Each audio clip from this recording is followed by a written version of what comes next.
ఎంత ఆశ్చర్యం, ఊహకి అతీతం. ఢిల్లీ హైకోర్టు జడ్జి యశ్వంత్ వర్మ ఇంట్లో అగ్గి పట్టింది. ఇలాగ అగ్గి అంటుకోబోయేసరికి అసలు వాళ్ళే అంటించారేమో 1000 కోట్ల కంటే ఎక్కువ క్యాష్ దొరికిందట. ఏం చేయాలి? ఇమీడియట్ గా ఆయన్ని అరెస్ట్ చేయాలి, రిమాండ్కి పంపించాలి, ఇన్వెస్టిగేషన్ చేయాలి, సిబిఐ, ఈడీ అందరి ద్వారా. ఏమీ చేయకుండా CJ court, supreme court collegium ఆయన్ని సీక్రెట్ గా అలహాబాద్ కోర్టుకి ట్రాన్స్ఫర్ చేశారు. అరే, ఇక్కడ రేప్ చేశాడు ఒక టీచర్, గవర్నమెంట్ టీచర్ అంటే ఇంకొక స్కూల్కి పంపిస్తాడా అక్కడ రేప్ చేయమని?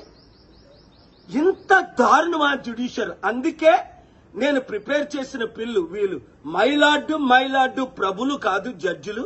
వీళ్ళకి ఇమ్యూనిటీ ఉండకూడదు. ఆర్టికల్ 14 ప్రకారం అందరూ సమానమే, వీళ్ళు కూడా సమానంగా చూడాలి. 1, ఇమ్యూనిటీ తీసేయాలి. 2, ఈ జడ్జిల మీద ఇమీడియట్ ఇన్వెస్టిగేషన్ చేయించాలి. 3, ఈయన్ని అరెస్ట్ చేసి ఇమీడియట్ గా రిమాండ్ కు పంపించాలి. 4, 72 గంటలు ఇది జరగకపోతే లా మినిస్టర్ రిజైన్ చేయాలి. 5, మీడియా ఆర్టికల్ 19 చిన్న ఘోరాలు 15,000-20,000 వేలు లంచం తీసుకున్నోడు గురించి బ్రేకింగ్ న్యూస్లు పెడతారే. మరి 100,000 కోట్లు దొరికిన జడ్జిని ఇంకొక దగ్గర ట్రాన్స్ఫర్ చేస్తే ఆర్టికల్ 19 ప్రకారం ఫ్రీడమ్ ఆఫ్ ప్రెస్ లో మీరు బ్రేకింగ్ న్యూస్లు ఎందుకు పెట్టరు?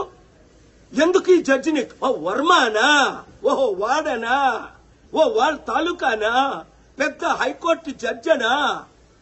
దేశం సర్వనాశనం అవ్వకూడదంటే ఇప్పుడు నేను మాట్లాడిన మాటలు డెమోక్రసీని కాపాడదామన్నవారు, జ్యుడిషియర్ని కాపాడదామన్నవారు, దేశాన్ని కాపాడదామన్నవారు బ్రేకింగ్ న్యూస్లు పెట్టి ఈ వీడియో నరేంద్ర మోదీ ప్రధానమంత్రి గారి దగ్గరికి వెళ్ళినంత వరకు, లా మినిస్టర్ రిజైన్ చేసినంత వరకు, ఈ జడ్జి అరెస్ట్ అయినంత వరకు చట్టాన్ని కాపాడదాం, దేశాన్ని రక్షిద్దాం.